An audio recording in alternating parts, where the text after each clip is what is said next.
Oh, what's going on, GameLeapers? This is Coach Cheeks. In today's video, we're going to be discussing the 10 most broken builds of patch 13.14, which is soon going to hit the Rift. And by the way, I hope all of you before Split 1 ends actually hit the rank you want to get to. But guys, don't just think this is the end, yeah? You still got Split 2. If you want to be a step ahead of the competition, if you want to hit the ground running when Split 2 comes around in just a few days' time, there is no better place than the GameLeap.com website to sign up to actually get access to Challenger courses, Challenger guides, high level analyses. There are so many things and resources you can learn from on our website that are made by the best Challenger players and coaches from around the world. So check out the links down below in the description and comments section. But yeah, let's get into the 10 most broken builds for 13.14. So we're just going to go through this in no real particular order. And first of all, we're going to talk about Duskblade into Collector into Bloodthirster. Now, next patch, none of these actual items are getting buffed or nerfed, which is good for champions who are building this, particularly Graves and Misfortune. In the majority of elos, Misfortune with Duskblade and Collector, and then something like maybe Cyrilda's Grudge is really popping off. You can still go BT though, but Grudge is really useful with your abilities, right? And then with Graves, BT is probably better just because you're kind of like a close range one-shot champion. Cyrilda's Grudge, you don't really need it. You already have enough kite in your kit, and when you're against those melee junglers for the most part, this build really pops off. Duskblade, that's really because of the buffs right a few patches ago, the fact you're dealing more damage and quicker and earlier because the HP threshold is higher now. It's unreal for champions who can build it. This theme is going to continue, guys, for the next build. So this is Duskblade into Prowler's Claw, into Edge of Night,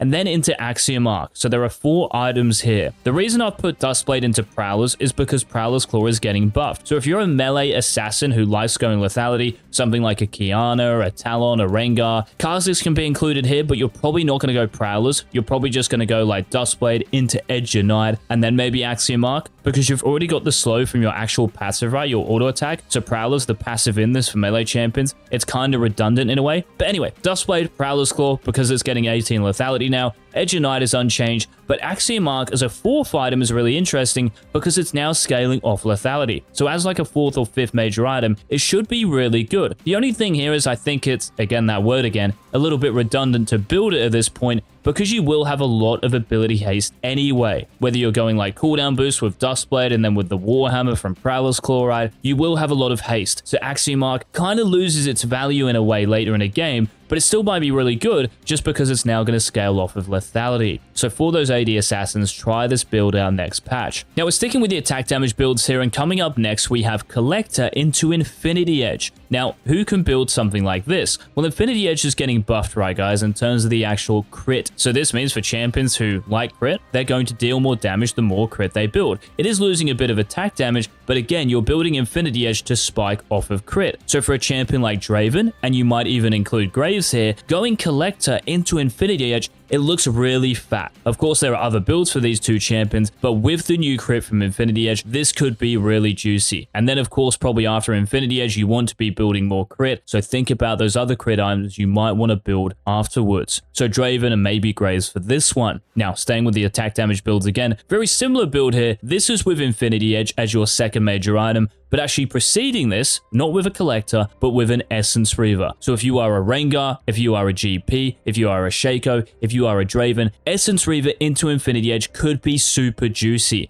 Now, Rengar is missing out on a bit of crit from his Q. That's the actual nerf they're giving to Rengar in 13.14. So maybe as Rengar, you are going to opt for that Duskblade, Prowler's, Edge of Night, Axiom build, just full out lethality now. So no more Essence Reaver and no more crit, which is still fine for you, of course, because Rengar with Duskblade is like the most broken combo in the game. But for those other 3 champions, Gangplank, Shaco, Draven, maybe there are some other champions who might be interested in this. I think this build is going to be really fun to play. It just makes you really glass cannon. So do be careful about just going in there and getting close to the enemy champions. Yes, you're going to be dealing more damage, but you will take more, of course. So do be careful. Now, moving to the top lane here, guys, we actually have 3 builds. So I know I said there was no structure to this video, but I'm going to add some now. So there are 3 top lane champions here and 3 builds therefore. The first of these is Drain Trox. So I'm talking Aatrox, but you're going like Drain Tank Aatrox. So what you want to be building, and remember the Aatrox buffs, by the way, guys, so extra minion damage, Q damage, and that's including the sweet spot as well. So if you're a good Aatrox player, this should be amazing for you in 13.14. And also also some items you might want to build are getting buffed as well. So Gore Drinker Black Cleaver, you can go Eclipse, but I think Gore Drinker most games is probably just going to outperform Eclipse because they took like the Omnivamp and Lifesteal, if you will, out of Eclipse, right? So for Aatrox is not as good. Gore Drinker is still giving you that with the active, of course. So Gore Drinker Black Cleaver, and then you can go the buff Sterak's. So not only is it 100 gold cheaper, but it's also giving you more HP. And that's the same with Spirit Visage as well. You're getting more magic resist, and then Randuin's Omen 2 getting a little bit more crit reduction. So if you're against a team with lots of, AP, Spirit Visage might be really interesting. If you're against a team with lots of crit, especially if you're against a top laner building crit, so it might be like a GP, might be something like a Quinn maybe, Randuin's is going to be really good as well. So I think Drain Trox is going to be insane in 13-14,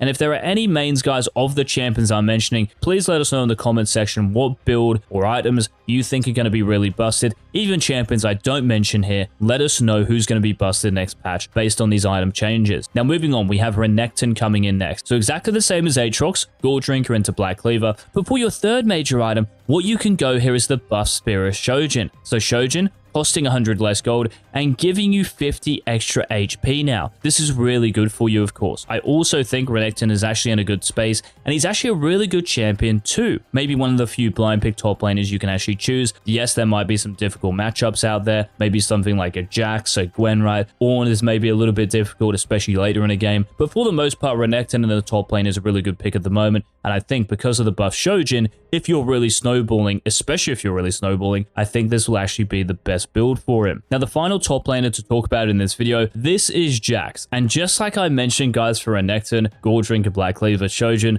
what I want you to do on Jax is to go Sundra and then consider going Spirit Shojin. But kind of like Renekton, I only think Shojin, guys, is really good anyway when you are snowballing and you're super fed. Because this is just going to mean you're going to put out more damage, your abilities are going to be on lower cooldowns, you will be able to split push like no one else. As far as team fighting goes, you might want to consider one of those even buffed items maybe on those champions. Jax, of course, you can still build Bork, and there are other items out there right after Sundra. But I think Shojin just sounds really intriguing. But once again, I think you should only really be building this if you're really snowballing and you don't need some other item to get through the enemy top laner. So if they're a really tanky champion instead of Shojin, you might want to consider going Blade of the Ruined King or something. But I'm just saying, for the majority of games, if you are really Shojin, sound good. Now, final three champions here to talk about, guys. All of these are residing, well, kind of in a way anyway, in the jungle. So first of all, we have one of the most popular junglers in the game, this being Hecarim. Now for Hecarim next patch, I understand your W is getting nerfed, which doesn't make it too red hot for you Hecarim mains out there. But what does make it good is you guys being able to go Duskblade still, which is not getting touched, Muramana, untouched, and then Shojin again. So there are some Shojin builds out there and champions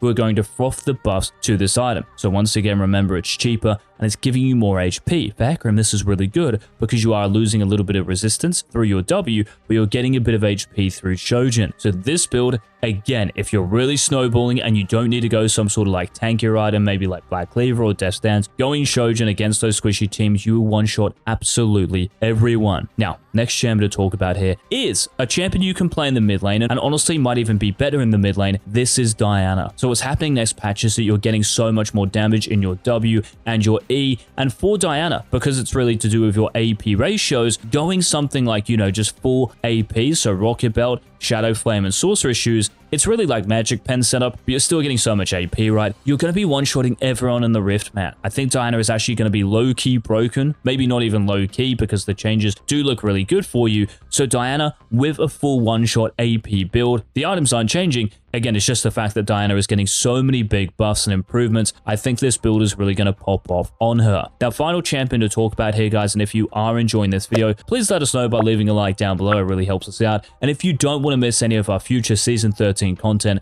make sure you hit that subscribe button as well. Final champion to talk about here in the build is a champion going Shurelya's and then Imperial Mandate. Now, if you guys had to guess who this champion would be, you might guess a support, but it's actually in fact playing Ivern in the jungle. Now, I know there are a bunch of items out there, right? You can go on Ivern. There's even tech where you go like Night Harvester. There's Echoes of Helia, but actually going Shurelya's because of the movement speed and the utility paired with Imperial Mandate. In every single elo, this actually has the best win rate by far. So this is an amazing low-key broken setup, but just make sure, guys, if you're picking Ivern, you want a damage top laner. You don't really want to be picking Ivern if you have something like an Ornn in the top lane, right? Something like a Malphite or a Scion. These tanks, well, it just makes your top side of the map really weak. You want something like maybe a Renekton, maybe something like a Darius or an Aurelia, someone you can really buff up and make invincible, so Ivern is the last champion here. Guys, thank you so much for watching the video. Once again, if you want to master these champions and learn the game at the highest level, GameLeap.com, and I will see you in our next Season 13 upload. This has been Coach Eags. Peace